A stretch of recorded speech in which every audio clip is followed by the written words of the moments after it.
행군을 하던 군인들에게 조폭들이 시비를 걸고 폭력을 가하고 이 소식을 들은 사단장이 그들에게 응징하는 통쾌한 이야기입니다. 영상 시청 이전에 구독과 좋아요 부탁드리겠습니다. 저희에게 큰 힘이 됩니다. 남도의 항구 도시 진해의 하늘은 티없이 푸르렀으나 땅에서 피어오르는 열기는 아직 여름의 끝자락을 붙들고 있었다. 이 땅의 최남단 해안선을 철통같이 지키는 제15보 병사단, 사람들은 이들을 충무공의 후예라 하여 충무부대라 불렀다.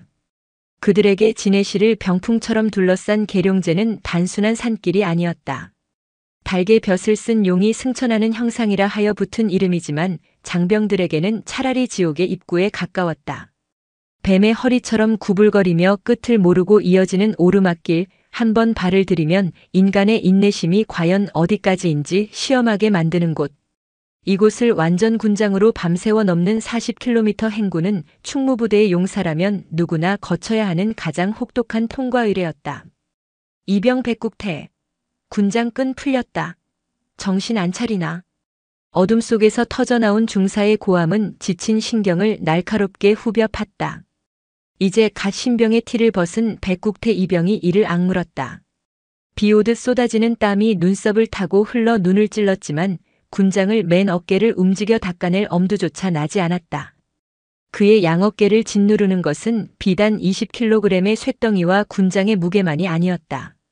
그것은 입대 전 목적 없이 뒷골목을 헤매던 부끄러운 과거의 무게였고 장롱 깊숙한 곳에 보관된 할아버지의 낡은 군복에 결코 부끄러운 손자가 되지 않겠다는 피 맺힌 결심의 무게였다. 입대 전 그의 삶은 방황 그 자체였다. 하지만 기이하게도 모든 것이 통제된 군대는 그에게 생전 처음으로 삶의 좌표와 돌아갈 곳이라는 소속감을 안겨주었다. 땀은 거짓말을 하지 않았고 전우의 어깨는 세상 무엇보다 뜨거웠으며 각 잡힌 제복은 그에게 명예라는 것을 가르쳐 주었다. 그는 이곳에서 하루하루 껍질을 벗고 새로운 사람으로 태어나고 있었다. 그래서 단 한 번도 아무리 고되고 힘들어도 열외를 외치거나 낙오한 적이 없었다. 그 자존심이 지금의 그를 버티게 하는 유일한 힘이었다. 행군 대열이 기나긴 고통의 터널을 지나 마침내 계룡제 정상의 쉼터에 거의 다다랐을 무렵이었다. 고요한 산의 정적을 무례하게 찢어발기는 굉음이 어둠 속에서 터져나왔다. 오프로드용으로 불법 개조하여 차체를 한껏 높인 픽업트럭 3대가 야수의 눈처럼 섬광을 번뜩이며 나타났다. 그들은 훈련 통제를 위해 경광봉을 흔드는 병사의 수신호를 비웃듯 무시하며 지친 병사들 사이를 위협적으로 헤집고 들어왔다. 웬 개 짖는 소리냐? 길 막지 말고 썩 꺼져. 트럭에서 내린 자들의 행색은 불량배라는 말로는 한참이나 부족했다. 잘 닦인 구두와 명품 시계는 그들의 불을 과시했지만 온몸에서 풍기는 야수 같은 기운과 상대를 깔보는 오만한 눈빛은 그들의 근본을 말해주고 있었다. 팔뚝마다 꿈틀거리는 황색 용 문신. 진해시의 항만 하역 사업과 밤의 유흥가를 장악하여 법 위에 군림하고 있던 신흥폭력 조직 황룡회의 조직원들이었다. 인솔대장인 김중희가 창백해진 얼굴로 달려가 그들의 앞을 막아섰다. 아직 앳된 얼굴의 젊은 장교는 두려움을 애써 누르며 소리쳤다. 여기는 민간인 통제 구역이자 군사훈련이 진행 중인 곳입니다. 신분 확인에 협조해 주시고 즉시 이곳에서 퇴거해 주십시오. 황룡회의 행동대장으로 보이는 자가 질겅질겅 씹던 껌을 바닥에 뱉으며 다가왔다. 그는 김중희의 가슴팍을 손가락으로 툭툭 치며 비웃었다. 어이 중희 양반. 우리가 누군지 알고 훈계질이야. 이 산이 당신들 땅이야? 우리가 놀겠다는데 무슨 상관이냐고. 억울하면 별이라도 달고 와서 따지시든가. 그 순간이었다. 지친 몸을 이끌고 겨우 대열에 합류하려던 백국태가 그들과 정면으로 마주쳤다.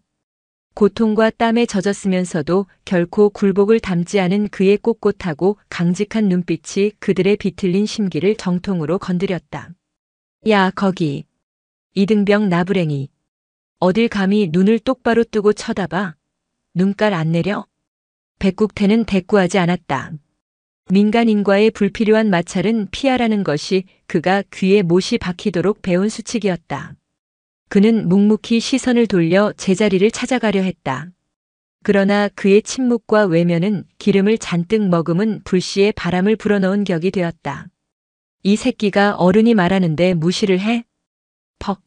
둔탁하고 기분 나쁜 소리가 산 정상의 서늘한 공기를 갈랐다.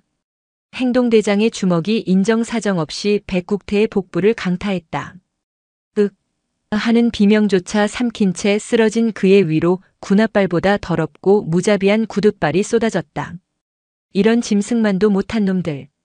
분노한 전우들이 총을 고쳐 잡으며 달려들려 했지만 황룡회 조직원들이 기다렸다는 듯이 트럭에서 강목과 쇠 파이프를 꺼내 들고 위협하며 방패처럼 막아섰다. 몇몇은 아예 스마트폰을 꺼내 이 굴욕적인 광경을 키득거리며 촬영하기 시작했다. 이것은 우발적인 시비가 아니었다. 명백히 계획되고 계산된 군이라는 조직을 향한 공개적인 모욕이자 조롱이었다. 김중희는 절망감에 입술을 깨물었다. 그의 귀에 꽂힌 무전기에서는 상황 파악 중, 절대 먼저 대응하지 말 것. 상대는 민간인이다. 라는 상부의 지시만 기계처럼 반복되고 있었다. 규정과 현실 사이에서 그는 자신의 부하가 짐승처럼 짓밟히는 것을 무력하게 지켜봐야만 했다. 군복의 자부심이, 한 청년의 굳은 결심이 서늘한 산 정상에서 흙먼지처럼 흩어지고 있었다. 모두가 포기하고 절망하던 바로 그 순간. 구경 한번 잘했다. 어둠 속에서 나지막하지만 강철 같은 무게를 담은 목소리가 울려 퍼졌다. 그 목소리는 소음과 비명, 절망으로 가득 찬 공간의 모든 것을 순간적으로 얼어붙게 만들었다. 목소리의 주인은 행렬에서 수십 보 떨어진 산 중턱의 바위 위, 마치 처음부터 그곳에 있었던 것처럼 어둠과 하나가 되어 서 있었다. 그는 야전용 쌍안경으로 이 모든 상황을 처음부터 끝까지 한치의 오차도 없이 지켜보고 있었다. 충무사단의 새로운 지휘관 부임한 지 이제 갓 한 달. 수학자라는 별명으로 더 유명한 원칙과 논리의 화신 김진관 중장이었다. 김진관 사단장은 분노하거나 소리치지 않았다. 그의 얼굴은 마치 풀리지 않는 난제를 마주한 노학자처럼 지극히 냉정하고 침착했다. 그는 조금의 망설임도 없이 바위 위에서 뛰어내려 성큼성큼 사건의 중심으로 걸어왔다. 그의 등장에 황룡회 조직원들이 잠시 주춤했지만 나이든 군인의 마른 체구를 훑어보더니 이내 경멸 어린 조롱을 터뜨렸다. 어이쿠, 이번엔 별단 할아버지가 행차하셨네. 노인네 잠이나 주무시지 여긴 어쩐 일로. 조직원의 말이 채 끝나기도 전에 김진관의 몸이 먼저 움직였다. 그는 가장 가까이 있던 쇠 파이프를 들고 있던 조직원을 향해 직선으로 다가갔다. 조직원이 본능적으로 쇠 파이프를 휘두르는 순간 김진관은 공격을 피하는 대신 오히려 그보다 한 걸음 더 안쪽으로 파고들었다. 번개처럼 뻗은 그의 손이 상대의 손목과 팔꿈치 관절을 믿을 수 없는 각도로 동시에 낚아챘다. 뚜둑. 사람의 몸에서 나는 소리라고는 믿기 힘든 뼈와 힘줄이 어긋나는 소름 끼치는 소리가 울려 퍼졌다. 비명조차 지를 틈도 없이 팔이 완전히 무력화된 조직원은 무너져 내렸다. 김진관은 그가 떨어뜨린 쇠 파이프를 아무렇지도 않게 한 손으로 낚아챘다. 그리고는 다음 목표물을 향해 몸을 돌렸다. 그의 모든 움직임에는 단 일말의 힘의 낭비도 감정의 동요도 없었다. 최소한의 움직임으로 최대의 효과를 뽑아내는 수십 년간 연마한 인체 역학과 실전 격술의 정수 그 자체였다. 본능적인 공포가 야수들의 무리에 전염병처럼 번져나갔다. 그들은 자신들 앞에 선 존재가 단순히 나이든 장군이 아니라는 것을 깨달았다. 저것은 인간의 형상을 한 치밀하고 냉정한 변수 제거 장치였다. 김진관은 단 1분이라는 짧은 시간 안에 주동자 5명을 포함한 7명의 팔다리 관절을 탈구시키거나 급소를 가격하여 완벽하게 전투 불능 상태로 만들었다. 그 어떤 치명상도 입히지 않았지만 그 누구도 다시는 일어설 수 없도록 완벽하게 제압했다. 그는 피투성이가 된 채 신음하는 백국태 이병에게 다가가 그의 어깨를 잡고 직접 일으켜 세웠다. 흙먼지 묻은 그의 전투모를 손수 털어주며 물었다. 이름이 뭔가? 이병. 백국태입니다. 몸은 괜찮나? 괜찮습니다, 사단장님. 아니, 괜찮지 않다. 김진관은 쇠 파이프를 바닥에 던졌다. 쇠붙이가 돌에 부딪히는 날카로운 소리가 아직도 상황 파악이 안 된 채 서 있는 황룡의 행동대장의 간담을 서늘하게 했다. 사단장은 그를 바라보며 얼음장 같은 목소리로 말했다. 나는 내 통제 범위 안에서 예측 불가능한 변수가 발생하는 것을 용납하지 않는다. 나의 상수, 즉 변하지 않는 값은 첫째가 국가의 안위이며 둘째가 내 병사들의 명예다. 너희는 방금 이 방정식의 가장 기본적인 상수를 건드렸다. 그는 자신의 부관에게 무전기를 건네받아 사단 전체에 울려 퍼질 듯한 목소리로 직접 지시했다. 사단 헌병대 특수임무대 및 수사과 전원 비상 소집. 현 시간부로 작전명 천지인을 발령한다. 계룡제 일대를 군사보호구역으로 선포하고 현장에 있는 자들을 군사시설 무단 침입 및 군인에 대한 특수목적 집단폭행 혐의 현행범으로 전원 체포한다. 부관이 조심스럽게 물었다. 사단장님, 관할 경찰과의 공조는? 김진관의 눈이 서늘하게 빛났다. 그들이 이 사태의 첫 번째 오류 변수일 가능성을 배제할 수 없다. 우리가 직접 모든 것을 증명할 것이다. 그의 눈빛은 이미 선언하고 있었다. 너희는 단순한 폭행을 저지른 것이 아니다. 잠자는 사자의 코털을 건드린 것이 아니라 한 수학자의 완벽하게 정립된 세상의 방정식에 지워지지 않을 오류값을 던져 넣었다. 그리고 이제 그 방정식의 해를 구할 시간이었다. 작전명 천지인. 그것은 김진관의 지휘 철학 그 자체였다. 하늘, 즉 천은 모든 것을 내려다보는 데이터와 정보 분석을, 땅, 즉 지는 발로 뛰는 현장 수사와 물증 확보를, 그리고 사람, 즉 이는 결정적인 증언과 첩보, 즉 인적 정보를 의미했다. 이 세 가지가 완벽한 조화를 이룰 때 진실은 스스로 모습을 드러낸다고 그는 믿었다. 작전이 비밀리에 시작된 지 이틀째 되던 날 헌병대 수사과장인 오현석 소령의 낡은 사무실 전화벨이 울렸다. 오 소령은 산전수전 다 겪은 베테랑 수사관이었지만 이번 사건처럼 시작부터 막막한 경우는 드물었다. 자신을 진해일보의 강소영 기자라고 밝힌 여자의 목소리는 다소 지쳐 있었지만 그 안에 날카로운 무언가가 숨어 있었다. 그녀는 10년이 넘는 세월 동안 거대 언론사와 자본의 외면 속에서 홀로 진해의 토착 비리를 파헤쳐 온 외로운 팬의 투사였다. 오 소령님, 군이 황룡회를 건드렸다는 소문이 돕니다. 시내에 쫙 깔렸어요. 사실입니까? 보안 사항입니다. 확인해 드릴 수 없습니다. 오 소령은 원칙대로 답했다. 소령님, 시간을 낭비할 수 없습니다. 저는 당신들의 적이 아니에요. 오히려 이 싸움에서 가장 확실한 아군이 될 수 있습니다. 제가 10년간 황룡회를 추적하며 모아온 자료 전부 소령님께 넘겨드리겠습니다. 그 안에는 소령님이 지금 가장 필요로 하는 것들이 있을 겁니다. 대신 제가 진실을 보도할 수 있게 저를 이 작전의 일부로 받아주십시오. 강 기자의 목소리에는 절박함과 함께 진실을 향한 오랜 갈증이 묻어 있었다. 다음 날 오 소령의 사무실에는 취재 자료, 관계자 외 열람 절대 금지라고 쓰인 낡은 상자 5개가 배달되었다.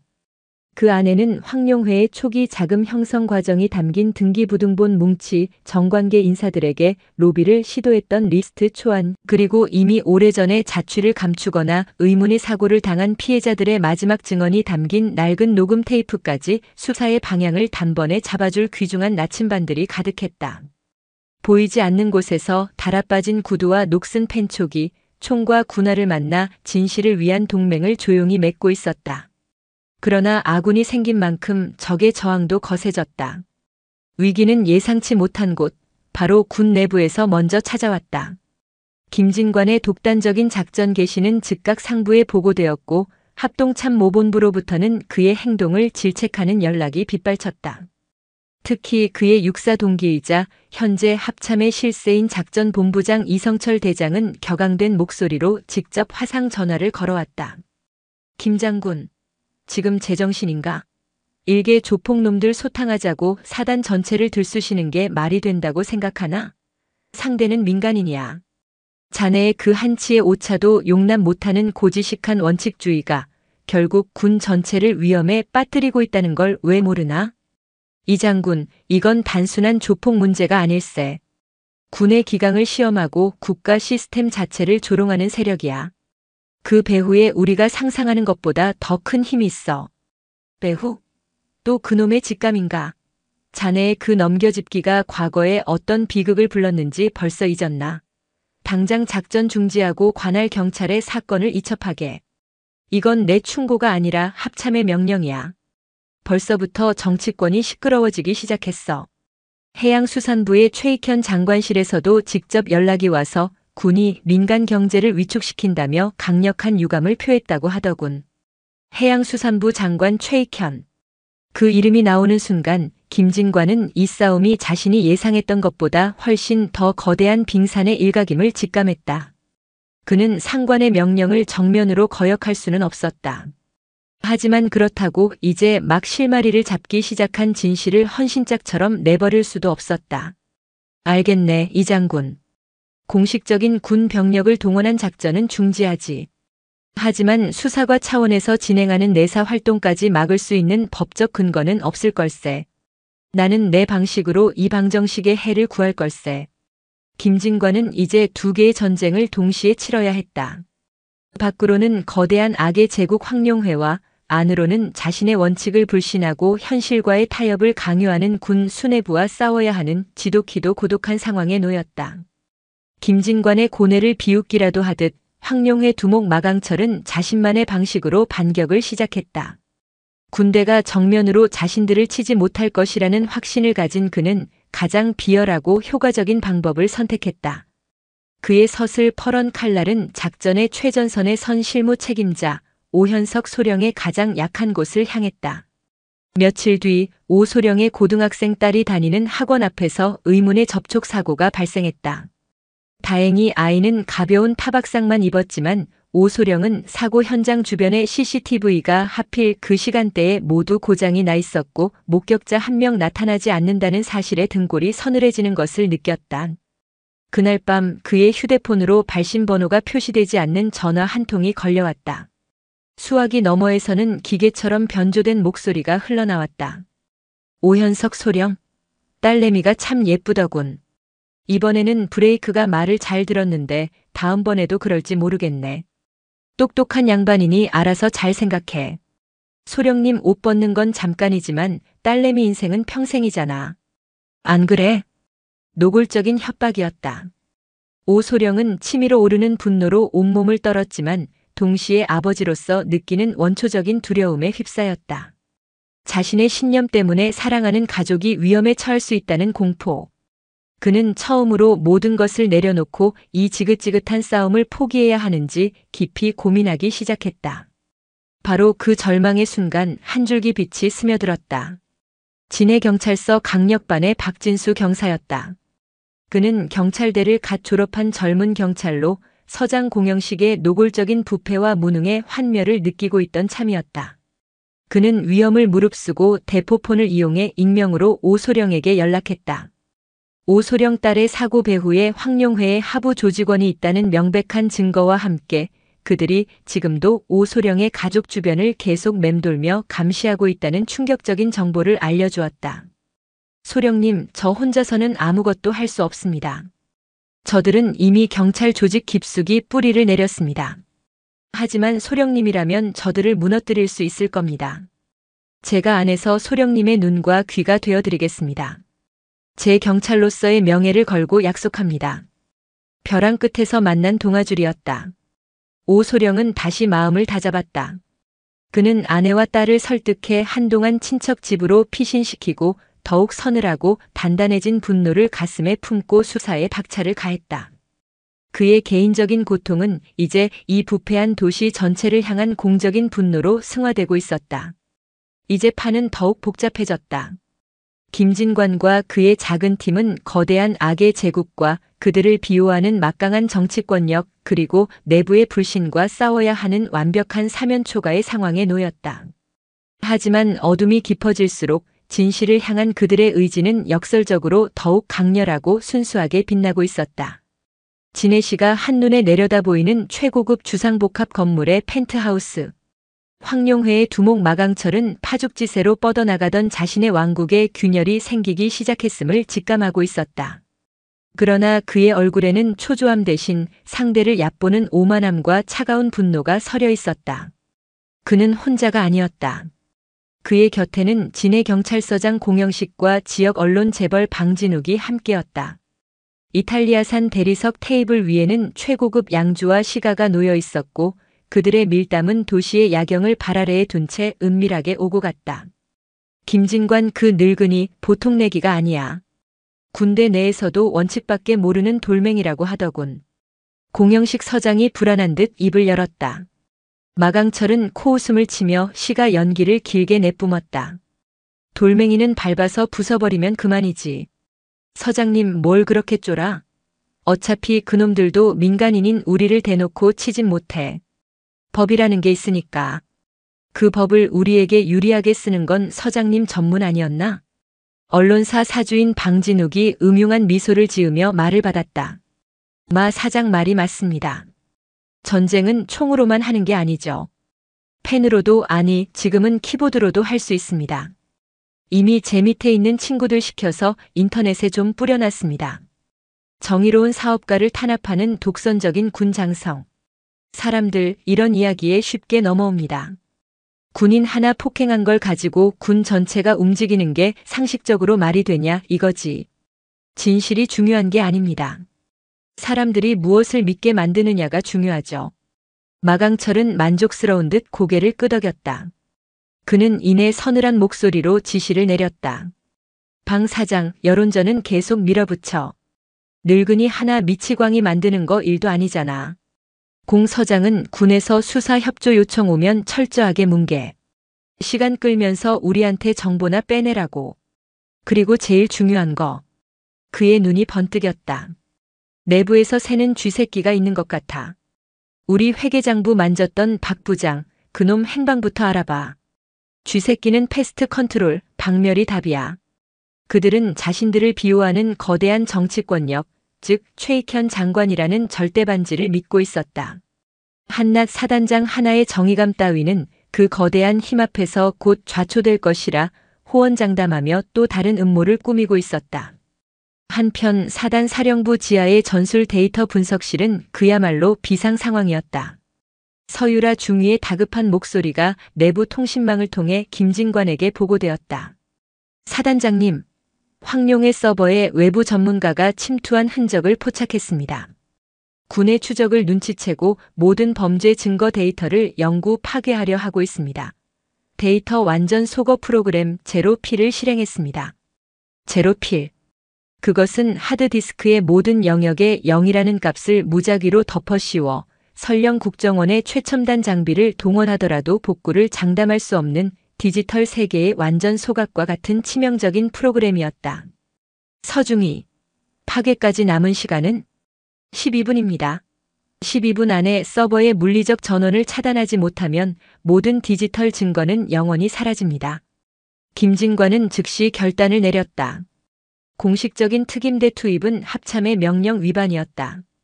그는 오현석 소령과 사단 내 최고의 무술교관 그리고 정예 수사관 5명으로 구성된 비공식 침투조를 자신의 집무실로 불렀다. 지금부터 우리는 유령이 된다. 작전 목표는 퍼시픽 블루 빌딩 7층의 중앙 서버실. 보안팀의 저항이 예상되지만 그들은 훈련받은 군인이 아니다. 10분 내로 서버를 확보하고 복귀한다. 이것은 명령이 아니다. 군인의 명예를 지키고자 하는 자네들의 의지에 맡기겠다. 그의 말에 누구 하나 망설이는 눈빛을 보이는 사람이 없었다. 그들의 심장은 이미 하나가 되어 뛰고 있었다. 그들의 침투 작전은 칠흑 같은 어둠 속에서 시작되었다. 경찰 내부 조력자인 박진수 경사가 목숨을 걸고 빼돌린 정보 덕분에 그들은 보안팀의 순찰 경로와 교대 시간을 정확히 파악하고 있었다.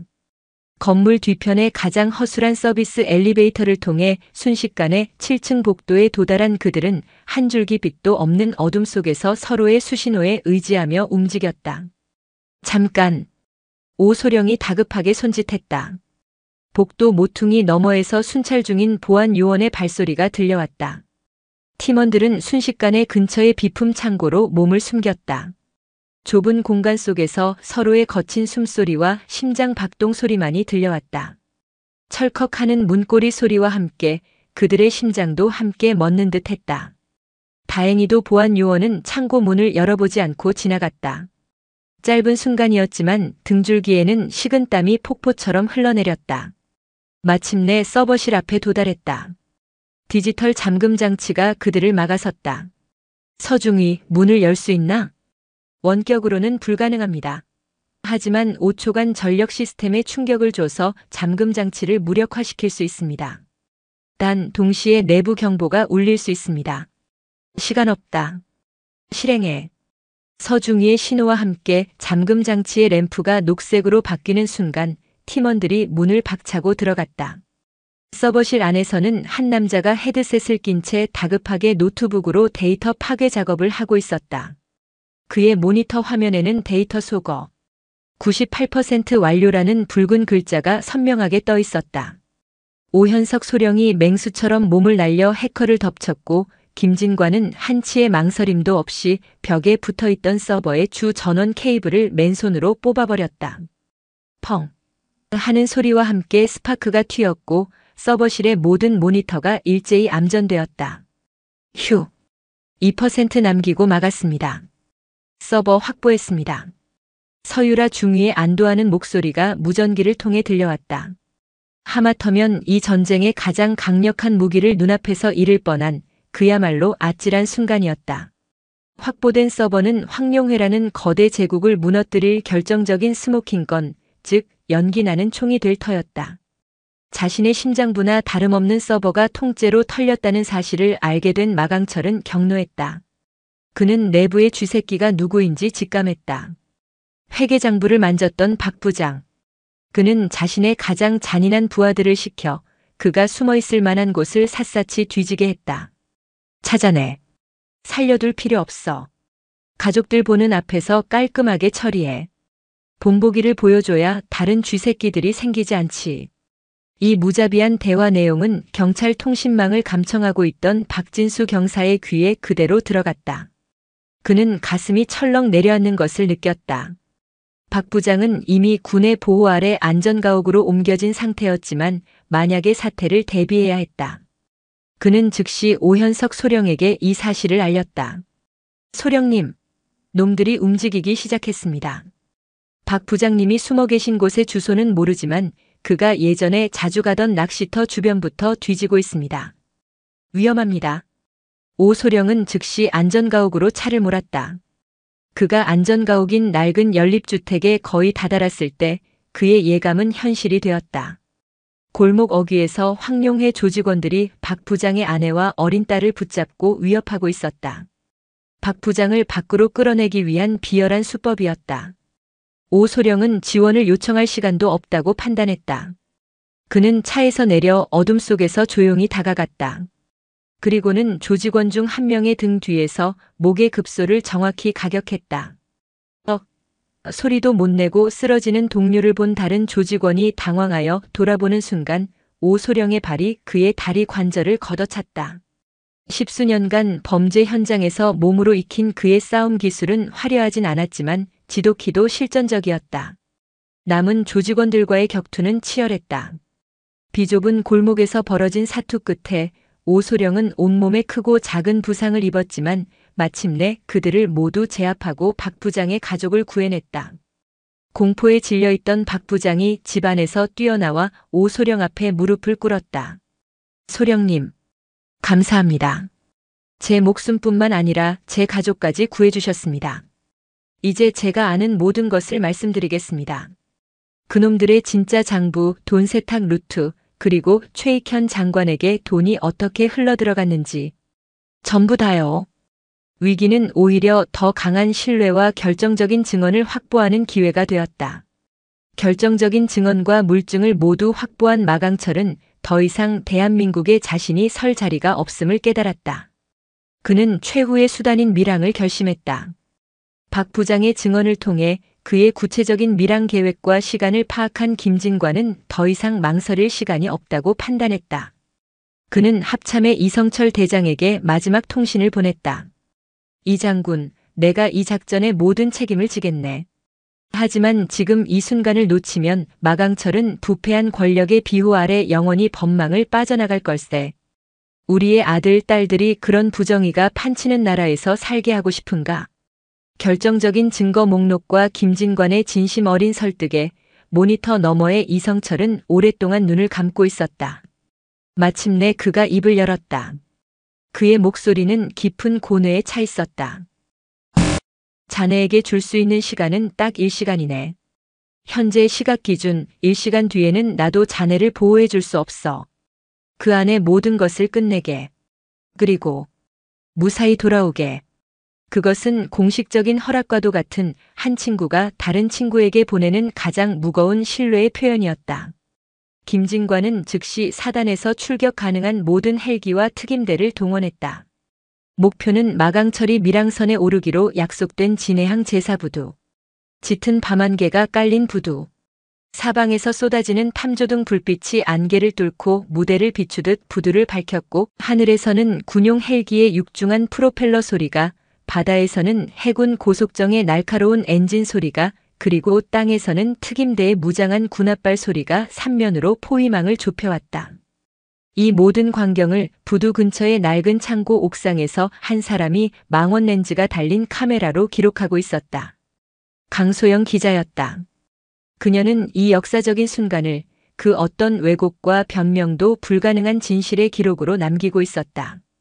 궁지에 몰린 마강철은 최후의 발악으로 곁에 있던 자신의 부하를 인질로 삼아 목에 칼을 들이댔다.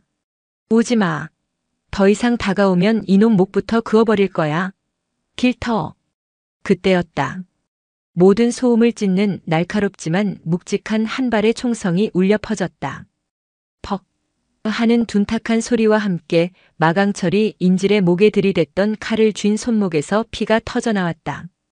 50m 상공의 헬기 안에서 김진관이 직접 저격총의 스코프로 조준하여 쏜 비살상 충격탄이었다. 신의 경지에 가깝다 불리는 그의 전설적인 사격술이 현실로 나타나는 순간이었다. 모든 저항 의지를 잃고 고통 속에 주저앉은 마강철과 황룡의 잔당들은 그 자리에서 전원 체포되었다. 거대했던 악의 제국은 그렇게 한 지휘관의 꺾이지 않는 의지와 진실을 믿는 사람들의 용기 있는 연대 앞에서 허무하게 막을 내리고 있었다. 마강철의 체포는 끝이 아니었다. 그것은 거대한 악의 몸통이 자신의 생존을 위해 전면전을 선포하는 신호탄에 불과했다. 해양수산부 장관 최익현은 즉시 행동에 나섰다. 그의 손에 쥔 가장 강력한 무기는 국가 권력도 돈도 아닌 바로 여론이라는 보이지 않는 칼이었다. 그는 자신의 오랜 동업자이자 언론 재벌인 방진욱을 앞세워 대한민국 역사상 가장 교활하고 거대한 선동의 폭풍을 일으켰다. 다음 날 아침 모든 보수 언론과 방송은 약속이나 한 듯 김진관 사단장을 향해 일제히 포문을 열었다. 신문의 일면은 섬뜩할 정도로 자극적인 제목들로 뒤덮였다. 충격. 월권과 독선에 취한 한 장군의 사적인 전쟁, 항구 도시 진해를 마비시키다. 이것은 군의 정당한 임무인가, 위장된 쿠데타의 서막인가?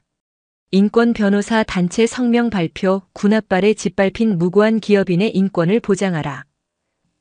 텔레비전 토론 프로그램에는 최익현 장관 측의 입장을 대변하는 소위 전문가들이 출연하여 김진관의 과거 행적까지 들추어냈다. 과거 그가 원칙을 지키려다 상부와 마찰을 빚었던 사건들을 교묘하게 왜곡하여 그를 아군의 희생을 강요하는 무모한 지휘관으로 낙인 찍었다. 인터넷 공간은 더욱 처참했다. 방진욱이 운영하는 거대한 댓글 부대는 조직적으로 움직이며 모든 관련 기사와 온라인 게시판을 점령했다. 그들은 김진관 사단장을 조롱하는 가짜 영상과 사진들을 퍼뜨리며 그를 정신병자나 권력에 미친 늙은이로 몰아갔다. 거짓의 폭풍은 맹렬했다. 진실을 알지 못하는 대중은 흔들리기 시작했고 군 내부에서조차 김진관의 리더십에 대한 회의론이 고개를 들기 시작했다. 국방부 장관은 연일 청와대와 국회에 불려가 고개를 숙여야 했고 김진관에게 일시간의 말미를 주었던 동기 이성철 대장마저 결국 내 무덤을 내가 팠다며 자조 섞인 한숨을 내쉬었다. 김진관 사단장은 이제 군의 영웅이 아니라 군 전체를 위기에 빠뜨린 문제 인물로 전락할 위기에 처했다. 그는 그야말로 사방이 적으로 둘러싸인 차가운 서리빨 위에 홀로 서 있는 듯 했다. 하지만 어둠이 깊을수록 작은 빛은 더욱 선명하게 보이는 법이다. 진실을 향한 반격은 가장 예상치 못한 곳에서 가장 연약해 보이는 사람들에게서 시작되었다. 진해일보의 작은 사무실. 강소영 기자는 밤을 새워가며 자신의 모든 것을 걸고 싸우고 있었다. 그녀는 자신이 항구에서 목숨 걸고 촬영한 마강철 체포 영상 원본을 자신의 유튜브 채널에 공개했다. 그리고는 매일 밤 생방송을 켜고 거대 언론들이 쏟아내는 가짜 뉴스들을 하나하나 반박하기 시작했다. 그녀는 오현석 소령이 몰래 건네준 증거 자료들을 바탕으로 황룡회의 범죄 행각과 최익현 장관과의 연결고리를 명확한 논리로 설명해 나갔다. 그녀의 방송은 화려하지 않았지만 진실의 힘을 담고 있었다. 처음에는 몇백 명에 불과했던 시청자는 입소문을 타고 기하급수적으로 늘어나 어느덧 수십만 명이 그녀의 목소리에 귀를 기울이는 국민 뉴스가 되어가고 있었다. 또 다른 불씨는 병상의 한 청년에게서 타올랐다. 퇴원을 앞둔 백국태 이병은 매일같이 뉴스를 통해 자신과 부대 그리고 사단장이 어떻게 매도당하는지를 지켜보았다. 처음에는 두려움과 미안함에 잠을 설쳤다. 하지만 자신을 일으켜 세워주며 자네는 이 싸움의 첫 번째 공로자라고 말해주던 사단장의 눈빛을 떠올리자 그의 안에서 뜨거운 무언가가 끓어올랐다. 그는 더 이상 숨어있지 않기로 결심했다. 그는 자신의 서툰 글솜씨로 군 내부 소통 앱과 개인 블로그에 매일 일기를 쓰기 시작했다. 오늘도 세상은 저의 사단장님을 독선적인 지휘관이라 욕합니다. 하지만 제가 본 그분은 흙먼지 묻은 어린 병사의 전투모를 손수 털어주시던 분이었습니다. 제 찢어진 군복보다 짓밟힌 군의 명예를 더 아파하시던 분이었습니다. 할아버지께서는 전쟁터에서 총을 들고 나라를 지키셨다고 했습니다. 지금은 총성 없는 전쟁의 시대라고들 합니다. 어쩌면 지금 제가 그리고 우리 충무부대가 치르고 있는 이 싸움이야말로 이 시대의 진정한 전쟁은 아닐까 생각합니다. 저는 이 전쟁에서 도망치지 않겠습니다. 제복의 무게를 아는 한 명의 군인으로서 제가 본 진실의 편에 끝까지 서겠습니다. 그의 꾸밈 없고 진솔한 글은 그 어떤 정치인의 웅변보다도 강력한 힘을 가지고 사람들의 마음을 움직였다. 수십만 장병들과 그들의 부모 형제들이 그의 글을 공유하며 응원을 보냈고 우리 아들을 지켜달라는 어머니들의 눈물 섞인 댓글이 줄을 이었다. 마침내 기적 같은 일이 벌어졌다. 그 주 주말 저녁 충무부대 위병소 앞으로 시민들이 하나둘씩 모여들기 시작했다. 그들은 저마다 손에 촛불을 들고 있었다.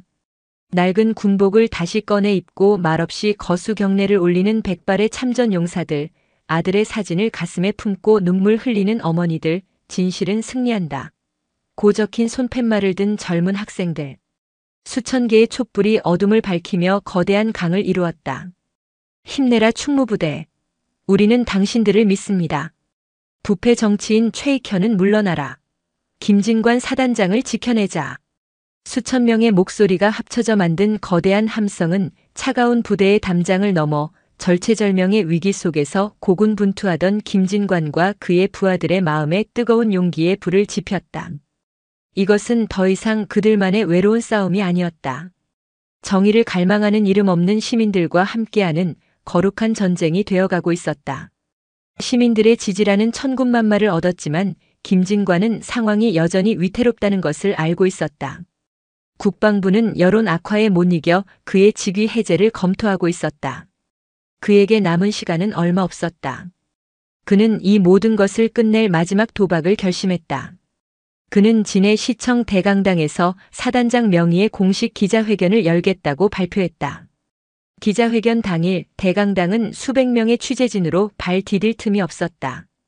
단상에 선 김진관은 이전보다 조금 수척해 보였지만 그의 눈빛은 오히려 더욱 강렬하게 빛나고 있었다. 그는 준비해온 원고를 옆으로 치우고 그저 담담하게 입을 열었다. 저는 오늘 이 자리에서 저 개인의 결백을 주장하거나 군의 입장을 변호하지 않겠습니다. 오직 제가 가진 증거와 팩트, 즉 진실만을 말씀드리겠습니다. 그는 오현석 소령과 서유라 중위가 밤새워 준비한 자료들을 하나씩 대형 스크린을 통해 공개했다.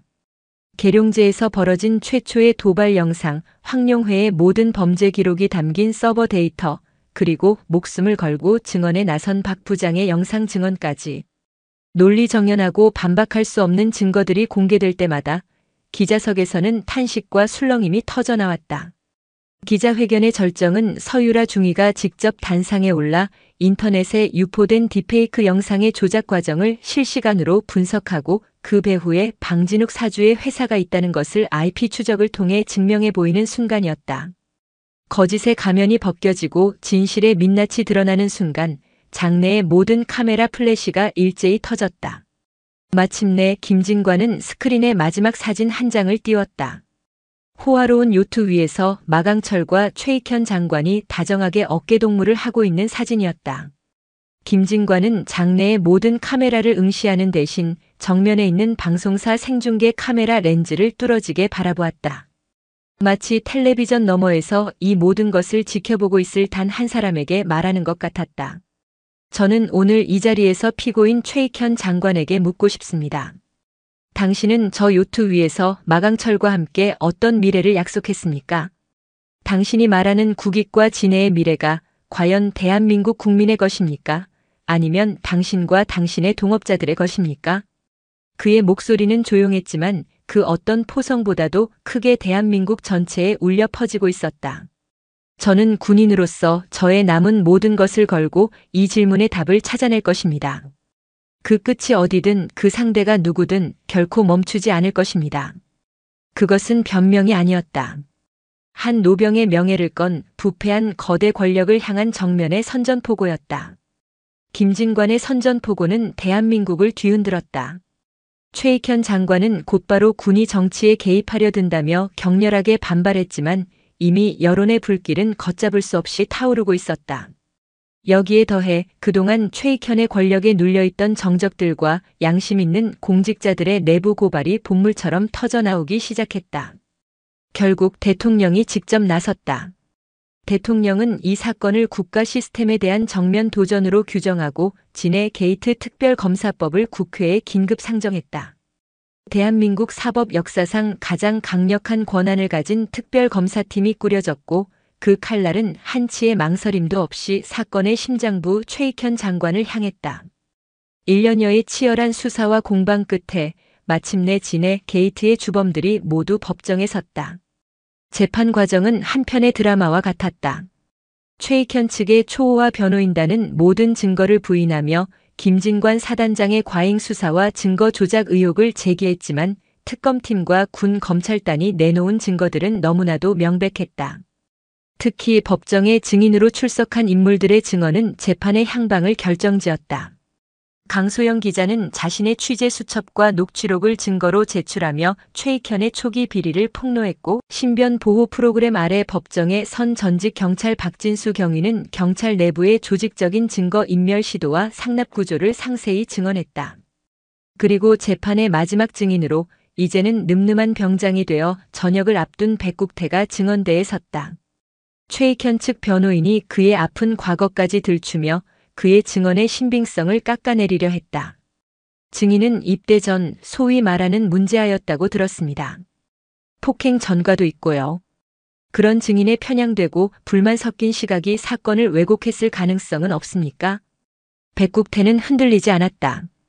그는 증인석에서 일어나 피고인석에 앉아있는 최익현을 똑바로 바라보며 말했다. 예, 저는 과거에 잘못을 저질렀고 방황했습니다. 하지만 군대는 그런 저를 받아주었고 저에게 반성과 성장의 기회를 주었습니다. 저는 제 과거가 부끄럽지만 그 과거를 부정하지는 않습니다. 오히려 그 과거가 있었기에 지금 이 자리에서 무엇이 옳고 그른지, 무엇이 정의이고 불의인지 더 똑똑히 말할 수 있습니다. 그는 잠시 숨을 고른 뒤 목소리를 높였다. 피고인 최익현은 누구보다 빛나는 과거와 모두가 부러워하는 현재의 권력을 가지고 이 나라와 국민을 상대로 가장 부끄러운 죄를 지었습니다. 저의 과거와 피고인의 과거 중 과연 어느 쪽이 더 부끄러운 과거입니까? 재판장님께서 판단해 주십시오. 그의 진심 어린 외침은 법정 전체를 숙연하게 만들었다. 대법원 최종 판결. 피고인 최익현에게는 특정 범죄 가중처벌법상 뇌물, 직권남용, 범죄단체 조직 등의 혐의가 모두 인정되어 무기징역에 가까운 중형이 선고되었다. 마강철, 공영식, 방진욱 등 관련자 전원 역시 법의 엄중한 심판을 피하지 못했다. 땅에 떨어진 한 군인의 명예를 되찾기 위해 시작된 한 지휘관의 고독한 싸움이 마침내 국가의 거대한 부패 사슬을 끊어내는 위대한 승리로 막을 내리는 순간이었다. 시간이 흘렀다. 진해 게이트의 폭풍이 핥히고 간 상처는 깊었지만 그 자리에 새로운 희망의 싹이 돋아나고 있었다. 황룡회가 사라진 진해시는 예전의 활기를 되찾았다. 부패의 온상이었던 진해경찰서는 대대적인 물갈이와 개혁을 거쳤다. 그 중심에는 위험을 무릅쓴 내부 고발의 공을 인정받아 경위로 특진하고 새로운 경찰 내부 감찰팀장이 된 박진수가 있었다.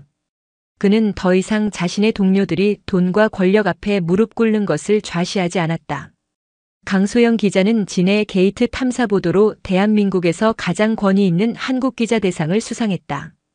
그녀가 운영하던 작은 인터넷 언론사는 이제 거대 자본에 휘둘리지 않는 진실의 파수꾼으로 성장하여 수많은 젊은 기자들의 희망이 되었다. 그리고 백국태. 그는 만기 전역 후 자신의 약속을 지키기 위해 경찰 시험에 도전했고 우수한 성적으로 합격했다. 경찰학교 입교식 날 단상 위에서 신입생들에게 훈시를 하는 한 노신사의 모습이 그의 눈에 들어왔다. 진해 게이트 이후 모든 공을 부하들에게 돌리고 조용히 군복을 벗은 뒤 국방대학교 안보문제연구소의 석좌교수로 자리를 옮겨 후학을 양성하고 있던 김진관이었다. 그는 경찰의 미래를 짊어질 젊은이들에게 명예와 정의의 가치를 가르치기 위해 특별 강연을 온 것이었다. 강연이 끝나고 두 사람은 가을 햇살이 쏟아지는 교정의 벤치에 나란히 앉았다. 제복만 바뀌었을 뿐 몇 년 전 처음 만났던 그날처럼 한 사람은 스승으로 다른 한 사람은 제자로 그 자리에 있었다. 자랑스럽군, 백순경. 아니, 백경이라고 불러야 하나. 수석 졸업이라지. 김진관이 온화한 미소와 함께 말했다. 교수님 덕분입니다. 교수님께서 제게 제2의 인생을 그리고 제가 나아갈 길을 가르쳐 주셨습니다. 아니, 자네 스스로가 얻어낸 인생이야. 나는 그저 자네 안에서 타오르고 있던 꺼지지 않을 불꽃을 보았을 뿐이네. 그 불꽃의 이름이 바로 의지라는 것을 말이야. 김진관은 품 안에서 낡은 나침반 하나를 꺼내 건넸다. 그가 군 생활 내내 간직했던 손때 묻은 물건이었다. 훌륭한 군인은 지도 없이도 길을 찾지만 훌륭한 인간은 나침반 없이는 길을 잃기 쉽다네. 마음속에 올바른 방향을 가리키는 나침반만 있다면 인생이라는 거친 항해에서 결코 좌초되지 않을 걸세. 백국태는 두 손으로 공손히 나침반을 받아들었다. 차갑지만 묵직한 그 감촉이 마치 스승의 강직한 심장처럼 느껴졌다.